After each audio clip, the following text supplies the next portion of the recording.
નમસ્કાર દર્શક મિત્રો, હું છું રૂપલ લુણેચિયા. સંપૂર્ણ ન્યૂઝમાં આપનું સ્વાગત છે.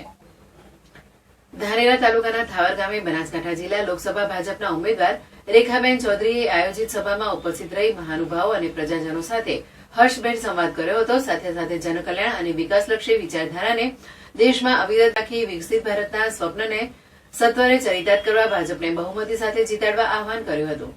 આજે મોદી સાહેબના વિઝન પ્રત્યે કરોડો ભારતીયોની પ્રતિબદ્ધતા છે, જે જમીન સ્તરે પ્રતિબિંબિત થાય છે. તે સાબિત કરે છે કે જો નેતા પાસે નીતિ અને નિયતિ હોય તો દરેક પડકારને ઉકેલી શકાય છે, જે દરેક સમસ્યા હલ કરી શકાય છે.